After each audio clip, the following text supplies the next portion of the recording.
ജഗനളിന് പണവും സ്വാധീനവും ഉണ്ട്. താൻ മുന്നിട്ടിറങ്ങിയ എന്തും നടക്കൂന്നുള്ള തണ്ടും തലക്കനവും വന്ദനേച്ചിക്കും ഉണ്ട്. വർഷയെ കയ്യോടെ കണ്ടെത്തുമെന്ന് വീമ്പിളക്കിട്ടല്ലേ പോയത്. എന്നിട്ടെന്താ ഇതുവരെ വാലും തുമ്പും കിട്ടാത്തത്? പോകേണ്ടവളങ്ങ് പോയി, അത്ര തന്നെ. അല്ല, നിനക്ക് വർഷയോട് പകയും പുച്ഛമൊക്കെ ആയിരുന്നല്ലോ. ആയിരുന്നു. എനിക്ക് സംഭവിച്ചതുപോലെ അവളുടെ കുഞ്ഞു ഇല്ലാതായതില് ഉള്ളിലൊരു സന്തോഷവും ഉണ്ടായിരുന്നു. പക്ഷെ വർഷയെ കാണാതായത് മുതല് എനിക്ക് അവളെ കാണാനും സംസാരിക്കാനും ഒക്കെ കൊതി തോന്നുവാ. അവളെ തിരിച്ചു വരണേന്ന് ആത്മാർത്ഥമായിട്ട് പ്രാർത്ഥിക്കുവാ ഞാൻ. സ്വന്തം കൂടപ്പറപ്പുകൾക്ക് ആ ചിന്തയില്ലെന്നുള്ള കാര്യത്തിൽ പുച്ഛം തോന്നുവാ.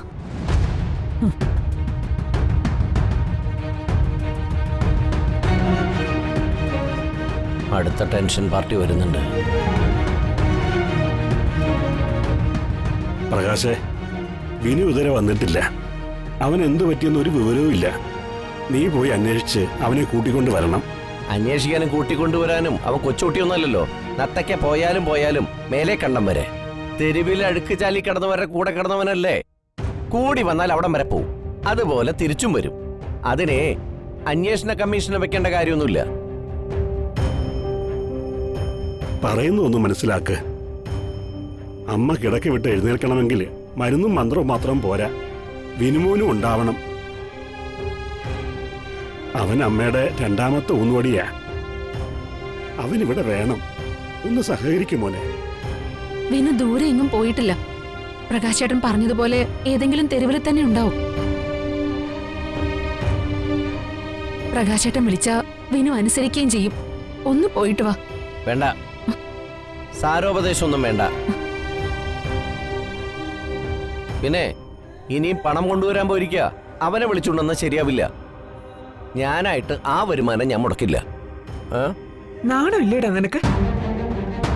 പെറ്റു വളർത്തിയ 2 ആൺമക്കൾ ഉള്ളപ്പോഴാ വളർത്തുമകനായ അവൻ കഷ്ടപ്പെട്ട് പണം ഉണ്ടാക്കിക്കൊണ്ടുവന്നത്.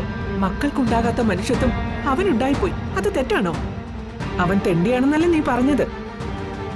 ആ തെണ്ടിയുടെ പണമാണോ കുടുംബ വരുമാനമായി നീ കണക്കാക്കുന്നത്?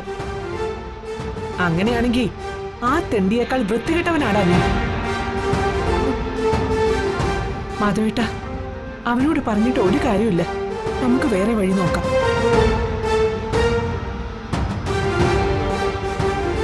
വിനു എവിടെയോ പോയിരിക്കുക. അവൻ ഇനിയും തിരിച്ചു വന്നിട്ടില്ല. വിനുവിനെ അന്വേഷിച്ച് പോകാൻ മാധവൻ പ്രകാശനോട് പറഞ്ഞിട്ട് അവനത് അനുസരിക്കുന്നില്ലല്ലോ. വിനു പോകുന്നതിന് മുമ്പ് അവൻ എന്നെ കാണാൻ വന്നത് എനിക്ക് നല്ല ഓർമ്മയുണ്ട്. പോകരുതെന്ന് പറഞ്ഞിരുന്നെങ്കിൽ ഒരുപക്ഷെ എൻ്റെ കുഞ്ഞത് കേട്ടേനെ. അതിന് നാവ് പൊങ്ങണ്ടേ?